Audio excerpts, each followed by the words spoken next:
lo que creía el gnosticismo. Ellos despreciaban lo material y exaltaban lo espiritual. Por ejemplo, ellos decían todo lo material es malo, todo tu cuerpo, todo lo que tiene que ver con la materia, todo eso es malo. Y lo espiritual es lo que tiene que ver con tu conocimiento, toda esa área pues es buena. Entonces había muchas versiones, pero asignó la creación del universo material una criatura espiritual que se equivocó. Eso es lo que creía. Como hay muchas versiones de gnosticismo, pero mayormente lo que creía el gnosticismo era que por asignación la materia fue lo que se rebeló contra Dios. En cierta forma la materia se hizo sola. Dios no hizo la materia y Dios no tiene que ver nada con la materia, dicen los gnósticos, sino que eso fue en cierta forma una criatura espiritual del universo material, una criatura espiritual pues que se equivocó porque pues Dios no quería hacer la materia, pero la materia surgió y después que la materia surgió pues ya, ¿qué se pudo hacer? Entonces en otra forma se le chispoteó a Dios. Eso es lo que cree el gnosticismo. Los gnósticos practicaban el libertinaje y el ascetismo. Ahora, ¿por qué era tan fácil para ellos predicar el libertinaje y el ascetismo? ¿Sabe lo que es el ascetismo? El ascetismo es que ellos se golpean. El ascetista son los que se golpean el cuerpo, se flagean para ellos hacer morir. Recuerda que como lo material es malo, pues ellos se dan, se mutilan entre ellos mismos, hacen cosas, se ponen en su cuerpo dura opresión para que lo material que es el cuerpo, que es malo, pues entonces ellos pues puedan, no le importa lo material. Por lo tanto, era bien fácil para ellos practicar el libertinaje y era bien fácil para ellos practicar el ascetismo, ya que para ellos la materia es mala. Por lo tanto, ellos dicen, no importa lo que tú hagas con tu cuerpo, porque tu materia es material y es malo, lo importante es lo que tú hagas con tu espíritu. Lo material de tu cuerpo, aunque tú peques, eso no afecta para nada a tu espíritu. Eso creían los gnósticos. Ellos decían, para eso tú puedes hacer lo que tú quieras. Inclusive en el día de hoy en la iglesia hay muchos gnósticos. Tú puedes vivir como tú quieras, que tú eres salvo y siempre eres salvo, aunque tú peques y tú hagas todo lo que tú quieras, como quieras tú eres salvo. Muchos creen eso, que tú puedes pecar con tu cuerpo y seguir viviendo como tú quieras y como quieras tú eres salvo. Eso es parte del gnosticismo que se ha metido dentro de la iglesia. Entonces los gnósticos practicaban libertinaje, el ascetismo, y el ascetismo es en parte herencia de los gnósticos. Los que practican el ascetismo viene del gnosticismo. Probablemente en Colosenses, vaya conmigo a Colosenses 2:8, esté hablando Pablo. Recuerda que el gnosticismo se hizo famoso a inicio de los años 200. En el segundo siglo fue que se hizo famoso el gnosticismo, aunque ya para el tiempo del apóstol Pablo, a principios de los 60 y del año 100, ya por ahí andaba rondando esta doctrina gnóstica. Y Pablo en Colosenses 2:8 habla un poquito acerca de estas creencias gnósticas que se parecieren, o si no eran también primos hermanos, porque se pareciere bastante a lo que esta gente, los gnósticos, creían. Mira lo que dice Colosenses, perdón. ¿Qué dice? Mirad que nadie os engañe por medio de filosofías y huecas sutilezas, según las tradiciones de los hombres, conforme a los rudimentos del mundo y no según Cristo. El 18 y el 19. Nadie os prive de vuestro premio, afectando humildad y culto a los ángeles. Ya para este tiempo se daba culto a los ángeles. Y había gente y se creían que los gnósticos le rendían también cultos a los ángeles. ¿Qué sigue diciendo? Entremetiéndose en lo que no ha visto, vanamente hinchado por su propia mente carnal, y no haciéndose de la cabeza, en virtud de que todo el cuerpo, nutriéndose y uniéndose por las coyunturas, ligamentos, crece con el crecimiento que da Dios. Mira el versículo 20, dice, pues si habéis muerto con Cristo en cuanto a los rudimentos del mundo, y esos rudimentos son este tipo de prácticas y que se hacía, algunas gnósticas, porque como si vivís en el mundo, os sometéis a preceptos tales como no manejes, no gustes, no toques, en conformidad a mandamientos y doctrinas de hombres, cosas que se destruyen con el uso.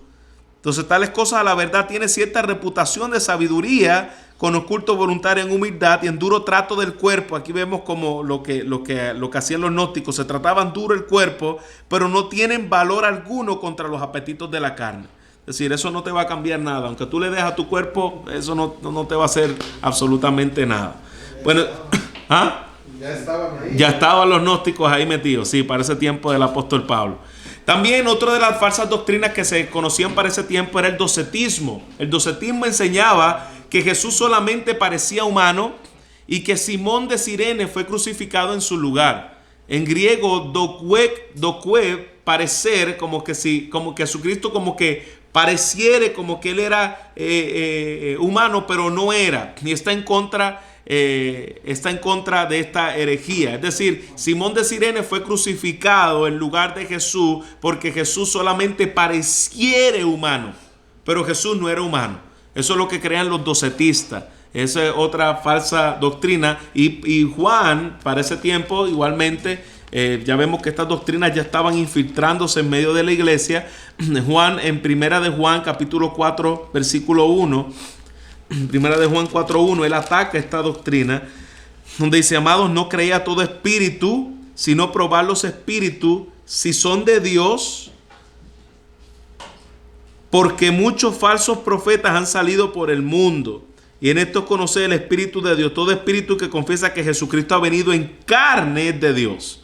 Porque esta gente, los docetistas, decían que Jesucristo no había venido en carne. Ellos habían venido como un tipo de humano, pero no es de Dios. Y todo espíritu que no confiesa que Cristo ha venido en carne no es de Dios. Y este es el espíritu del anticristo. Todo lo que ya estaba hablando Juan en la carta de Primera de Juan, está atacando al docetismo. El docetismo decía que no, que Dios no había venido en carne. El levionismo era una forma, esta es otra de las herejías del pasado, de los primeros 300 años de la iglesia. Es una forma de adopcionismo y enseña que Jesús fue adoptado por Dios. Es decir, Jesucristo, Dios lo adoptó porque se portaba bien y lo designó ser el Mesías por obediencia a la ley, pero no es divino. Es decir, fue un hombre tan y tan perfecto que la forma en que se comportó en su obediencia, Dios quiso que él fuera el Mesías, pero que Jesucristo no era divino. Es decir, Jesús no es Dios. Entonces ellos niegan la expiación y toman la cruz como un ejemplo de sufrimiento resignado. Eso también es ascetismo. Ascetismo disfrazado. Toman a la cruz como un sufrimiento resignado. Miremos cómo Cristo sufrió y nosotros aprendamos de ese sufrimiento de Jesucristo. Eso es lo que decían los evionistas. La salvación es una adopción, es por medio de seguir el ejemplo de Jesús. Es decir, es como lo que creen los mormones. Los mormones dicen que Jesucristo, que el Dios fue un humano y que el humano fue creciendo en santa santidad hasta que se volvió un Dios. Eso es lo que creen los mormones. Entonces tú tienes la capacidad de ser un Dios. Eso es lo que creen los mormones. Entonces el levionismo es el mormonismo antiguo. Tú puedes seguir tomando el ejemplo de Jesús hasta volverte como Él. Otro es el marcionismo. El marcionismo era un tipo de dualismo también. Dualismo, recuerda que dualismo es una guerra entre el bien y el mal. Cuando hablamos del sistema dualista, es que hay una guerra entre lo materia y el espíritu, lo material y el espíritu. El marcionismo, despreciando la materia y exaltando al espíritu. Y los que exaltan la materia, los que desprecian la materia y exaltan al espíritu, ¿de dónde nace? Del gnosticismo. De ahí viene. Eso contrastaba el Dios del Antiguo Testamento, que hizo el universo malo, con el Dios del Nuevo Testamento y el Padre del Señor Jesucristo. Entonces ellos decían que el Dios del Antiguo Testamento hizo un universo malo y que el Dios del Nuevo Testamento es un Dios que hace las cosas buenas. Entonces, imagínate el enredo donde estaba esta gente, los marcionismos de Marción, se llama marcionismo por Marción, negaba la encarnación y la resurrección de Jesucristo, otra de las cosas que el marcionismo también creía. Y Marción, este hereje, hizo su versión del canon. Él hizo su propia versión del canon, quitando el Antiguo Testamento e incluyendo algunas cartas como Lucas y las cartas de Pablo, menos las muchas citas del Antiguo Testamento. Es decir, todo lo que Pablo hablaba y citaba el Antiguo Testamento, él lo quitó en esa nueva versión de la Biblia, que no nueva versión de la Biblia, porque todavía no existía la Biblia, todavía el canon el canon ya había sido cerrado, pero no se había establecido cuáles eran los libros que se iban a utilizar en el canon. Por lo tanto, Marción hizo su nueva versión del canon, él hizo su propio canon bíblico y quitó lo que quería quitar, todo lo que tenía que ver con el Antiguo Testamento, porque Dios era malo, y hizo su propio canon.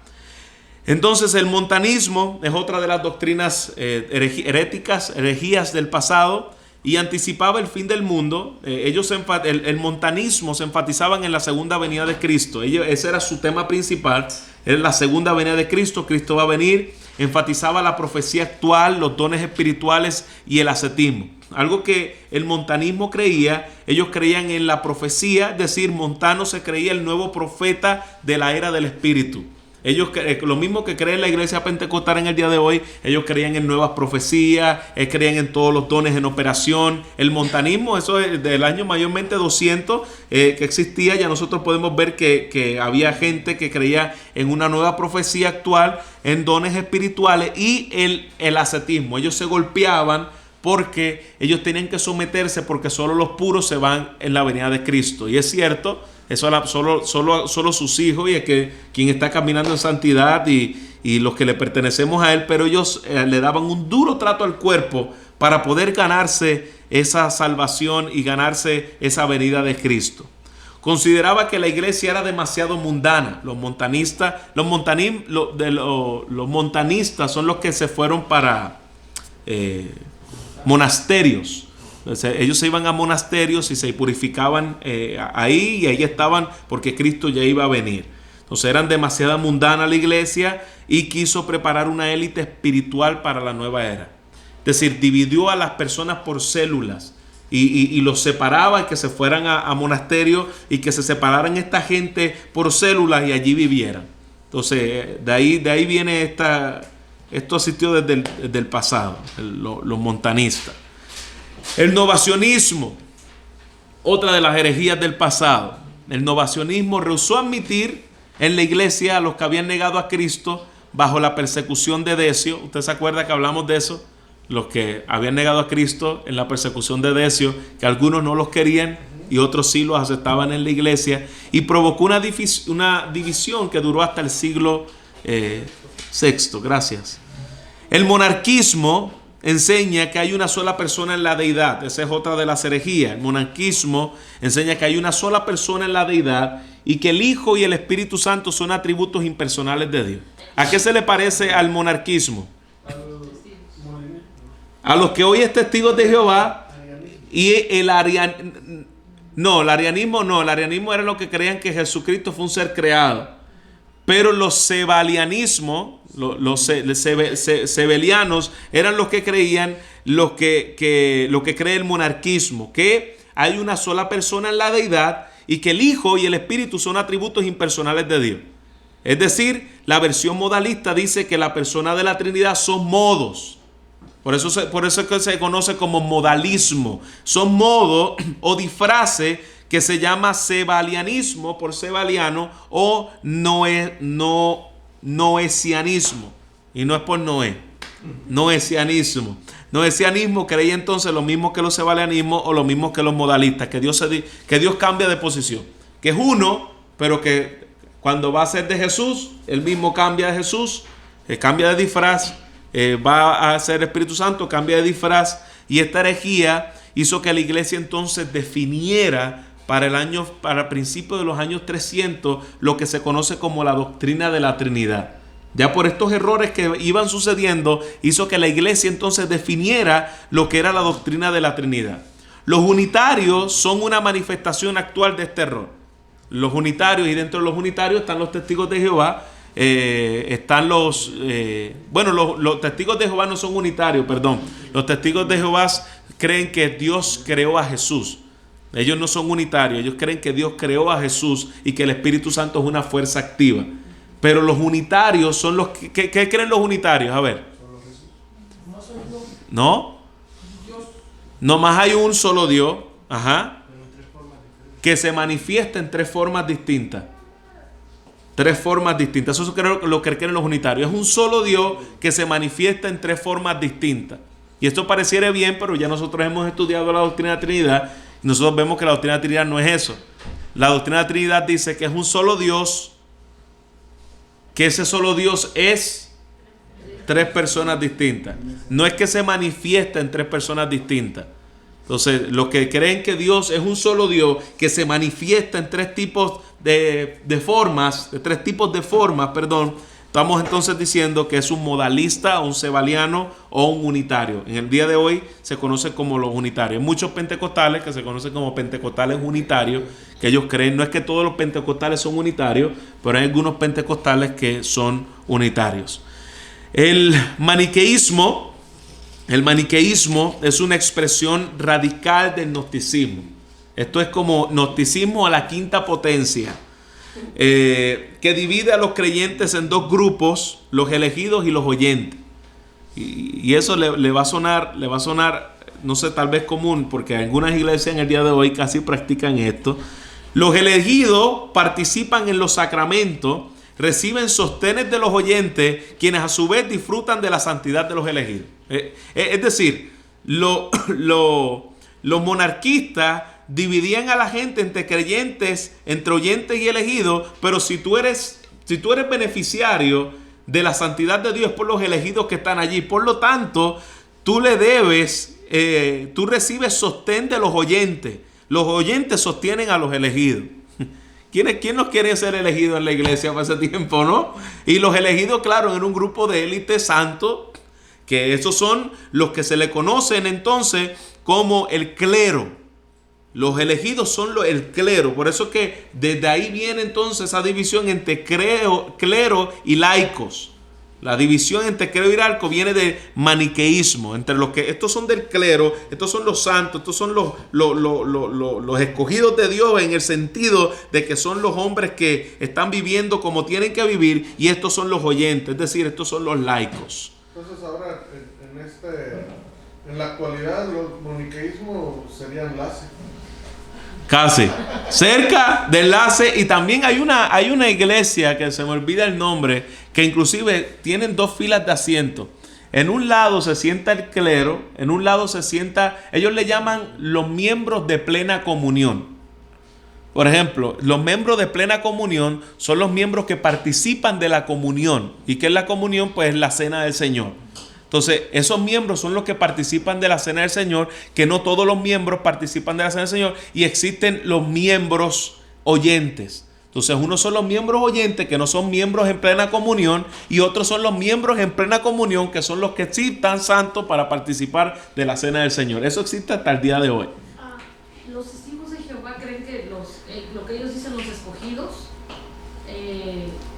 que son solamente los que van a ir al cielo, ellos son los que toman la Santa Cena. Y ellos, cuando hacen la conmemoración de la muerte de Jesús, solo les pasan el pan y siempre lo pasan y lo toman en sus manos, pero solo lo van pasando.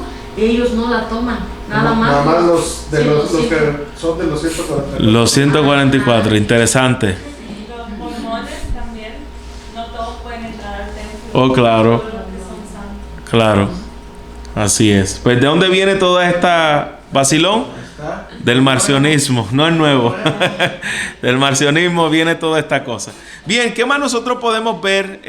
Todas estas herejías, lo que hizo fue contribuir para que la iglesia decidiera ya organizar y poner como un estándar, un canon bíblico para poder combatir todas estas herejías.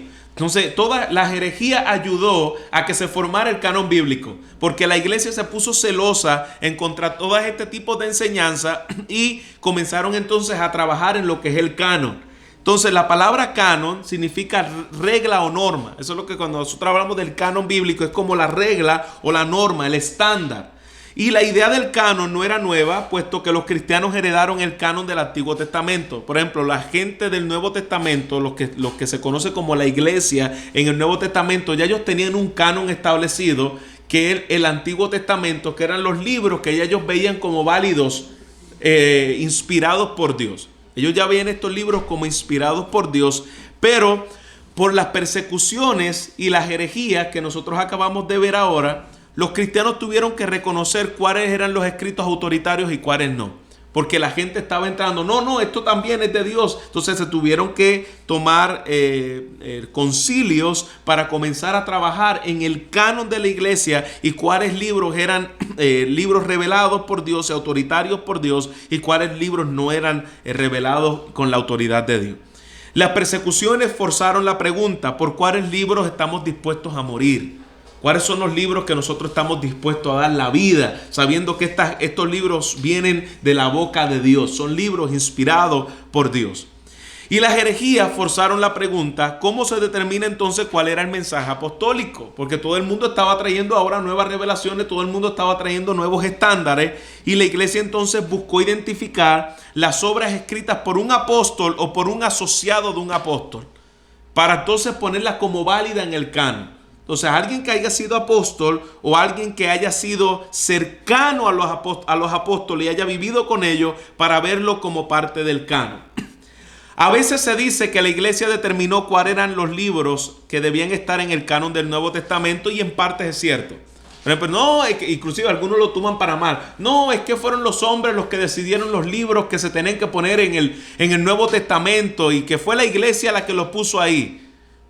Por una parte es cierto, pero sin embargo el proceso fue un reconocimiento de los libros que se habían demostrado divinos en la formación de la iglesia.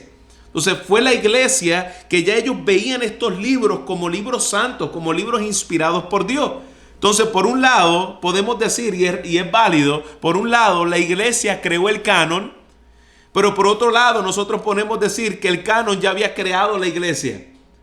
El canon creó a la iglesia y la iglesia creó el canon. ¿Por qué? Porque como la iglesia se mantenía fortalecida en ese tiempo con las doctrinas que se tenían, pues por el canon que ya ellos tenían y por los libros que ya ellos veían como inspirados. Entonces fue el canon que formó a la iglesia y fue la iglesia que formó el canon. Ambos, porque ambos estaban corriendo paralelamente. Miremos un bosquejo entonces de la aceptación de los libros del Nuevo Testamento. Un bosquejo de la aceptación de los libros del Nuevo Testamento.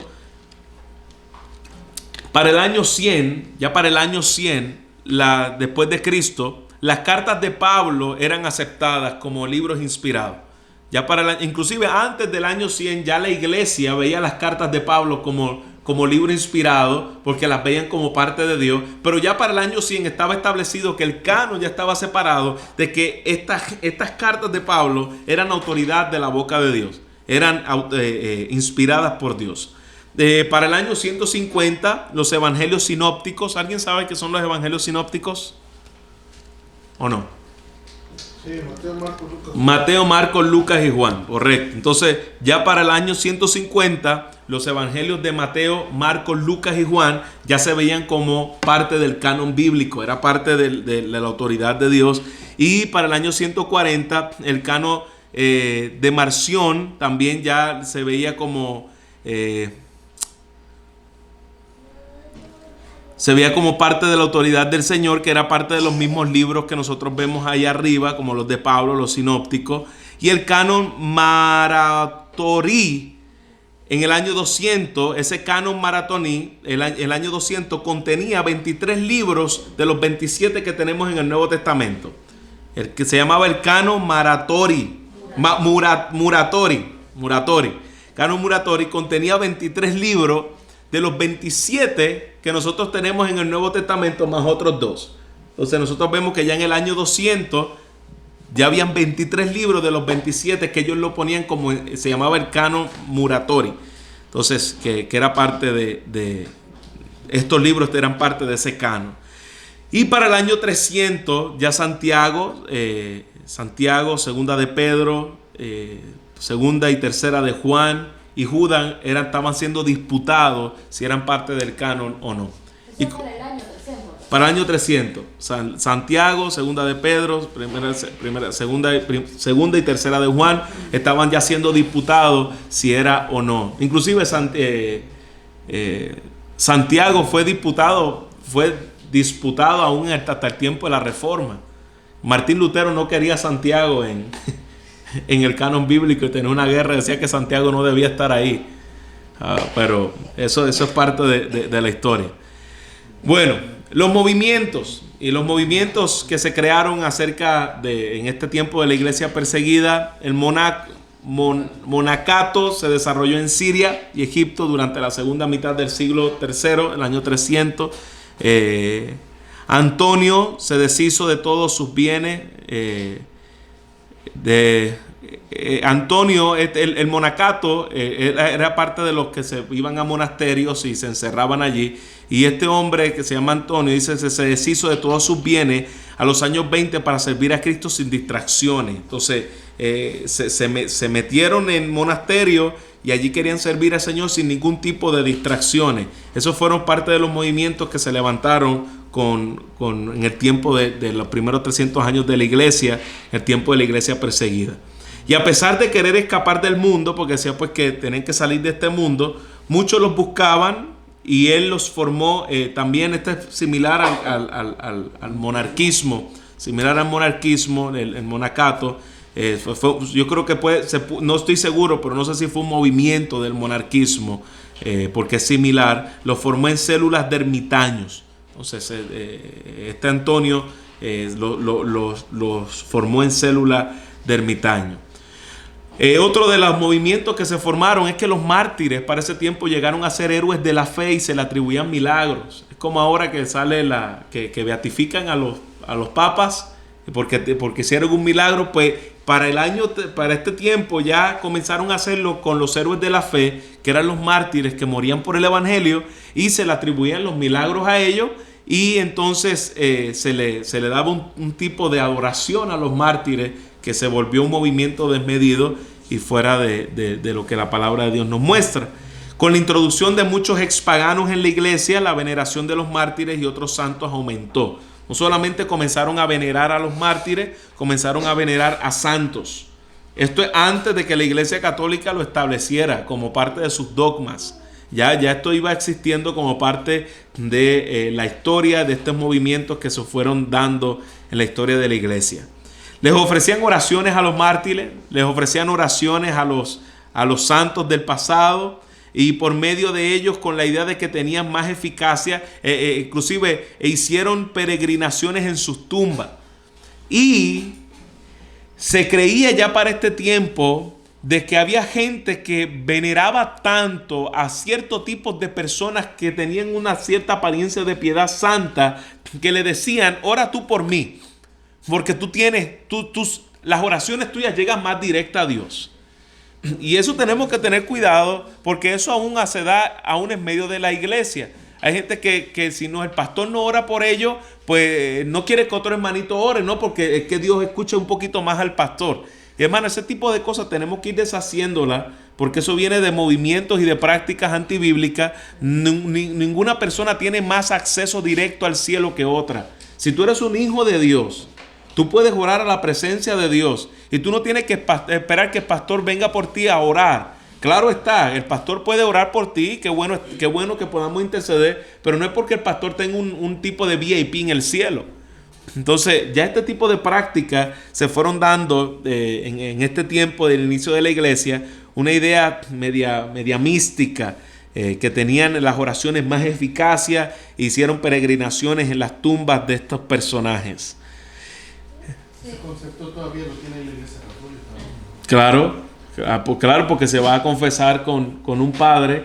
Entonces, porque Dios escucha más al padre que ven al Papa como un intermediario. Y ven al Papa como un intermediario.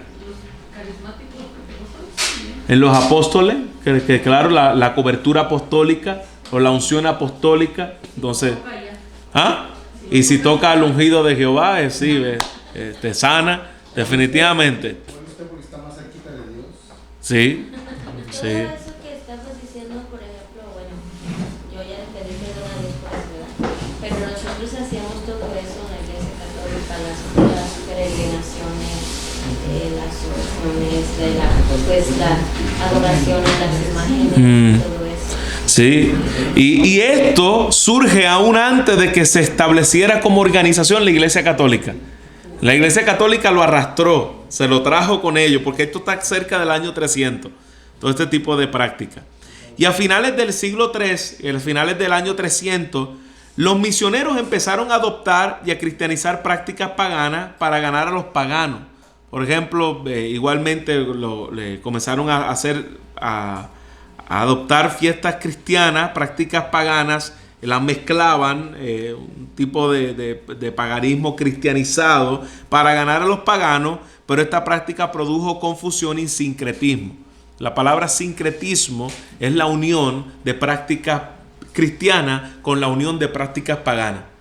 Entonces, eso lo vemos mucho en las tribus indígenas, hay mucho sincretismo. Por ejemplo, nosotros fuimos al Amazonas y vivimos con los indígenas unas semanas, y una de las cosas que todavía se creen en la Amazonía, gente cristiana que adora a Dios y que tiene la Biblia, son gente cristiana. Inclusive la mayoría de las iglesias que están en la Amazonía son bautistas, porque fue una misionera bautista que fue a evangelizarles a ellos en la tribu de la Amazona venezolana y colombiana. Y una de las cosas que todavía ellos creen es que tú no puedes matar una boa en el río porque el río se seca. Entonces, hasta el día de hoy ellos creen eso, y son gente creyente. Eso se llama sincretismo, es decir, prácticas paganas, aún con tu cristianismo, las mezclan. Y ese sincretismo, pues, nosotros vemos que a finales del siglo 300, los misioneros comenzaron a adaptar prácticas paganas para ganar a los paganos, pero esta práctica produjo confusión dentro de la iglesia por causa de esas mezclas de sincretismo. Por ejemplo, también otro ejemplo de sincretismo. Bueno, cuando nosotros estamos dentro del pentecostalismo, hacían como campañas y les ponían un festival de música cristiana. Entonces es un ejemplo de sincretismo, porque no puede haber un festival que significa fiesta Baal de música cristiana. Entonces ahí empieza, claro, nos damos cuenta, ¿verdad? Porque estamos mezclando lo pagano con los cristianos. Así es, hay mucho sincretismo. Dentro de las iglesias hay mucho sincretismo. Y más de los que se viene de las supersticiones católicas que a veces se practican. La metafísica, el aplicar la sangre de Cristo a lo que sea, eso es de la iglesia católica. Claro. Aplicarle ciertos poderes a cosas materiales. Como por ejemplo, en la iglesia donde estábamos se ungían las sillas, la entrada, se tiraba sal en la entrada, porque creo que fue Abraham el que purificó unos pozos con sal porque el Señor le dijo, y hacían así, o sea, eso ya era brujería. Claro. En la iglesia. Sincretismo, sí, que cae en la raya en la categoría de brujería. ¿No es? ¿Es lo mismo como campañas evangelísticas, podría decirse o no? No, porque las campañas evangelísticas tienen el motivo de evangelizar. No, el sincretismo es cuando tú coges cosas del mundo y las hace, las quiere cristianizar. Como por ejemplo prácticas, y las mete dentro de la iglesia. Prácticas del mundo y las mete dentro de la iglesia. Como anteriormente, como suponer cuando la aceptación de Cristo. No es tanto sincretismo. Es más algo que es irreconciliable con la fe. Exacto. No se reconcilia con la fe, exacto. Un ejemplo sería, por ejemplo, la primera comunión. Claro. El hecho, digamos, de presentar a las niñas a esa edad, eso viene de una práctica pagana donde se presentaban a las niñas vírgenes ante sus dioses paganos. Eso es una... También las fiestas de los 15 años viene del paganismo y eso ahora, o sea, bueno, yo no veo nada malo si le quieren celebrar los 15 años a las niñas, pero realmente viene del catolicismo, pero lo agarraron del paganismo. Claro, el asunto es cuando nosotros queremos hacer una doctrina de algo pagano. Igual en la iglesia donde estábamos, como los conciertos. Concierto es una buena. Donde estábamos, presentaban a los bebés y decía, bueno, que pasen los compadres. Bueno, no son compadres, pero que pasen. Claro. Así decía el pastor. Claro. Pero, o sea, luego. Decían que los testigos. Claro. Y así pasa. En la iglesia se dicen compadres. De verdad, sí. Se dicen compadres.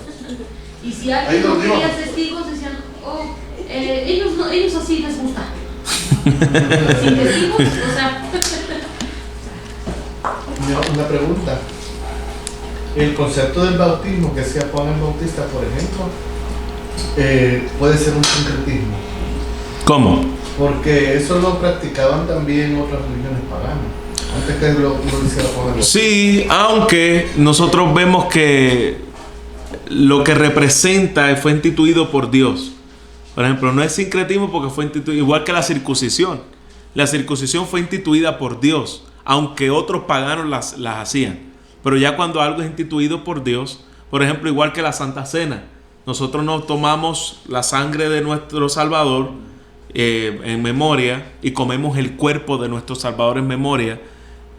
Los paganos también bebían sangre de sus dioses, sacrificaban sangre a sus dioses, aunque sabemos que eso no representa lo mismo para nosotros, pero la instituyó Dios y la representación de lo que eso significa es distinta. Por eso es que no cae en el área del paganismo, aunque hayan cosas que sean iguales. Que esas cosas que sean iguales. Inclusive los testigos de Jehová, pues pasa que esto que tema que hablamos ahora puede producir confusión y producía confusión en tú tratar de hacer fiestas paganas para ganar a los paganos. Puede traer mucha confusión porque al final no lo estaba ganando para el Señor, lo estaba ganando para tu paganismo. Pero esto puede empezar como algo que puede comenzar como algo sencillo y fácil de entender, pero se puede estirar hasta cosas como llamarle pagano si celebras un cumpleaños. Entonces podemos irnos al otro extremo de paganizar todo lo que existe porque lo asociamos. Por ejemplo, los testigos de Jehová no celebran los cumpleaños. ¿Por qué? ¿Cuál es la base? Ellos dicen, bueno, el único cumpleaños que se celebra en la Biblia fue el de Herodes. Y ese el único cumpleaños que se celebró en la Biblia fue algo con fiestas eróticas, cosas de bebida, cosas que mataron a Juan el Bautista ahí. Y eso por causa de eso, ese es el background que ellos tienen de cumpleaños. Por lo tanto, no debemos celebrar ningún cumpleaños. Entonces, eso es irse al otro extremo. Porque estamos haciendo prácticas por asociación. Paganizamos por asociación. Por ejemplo, no debemos viajar porque los aviones lo utilizan en la Segunda Guerra Mundial. Porque yo asocié entonces el avión a la Segunda Guerra Mundial. Entonces eso es algo malo. Entonces, si yo comienzo a paganizar por asociación, todo es pagano.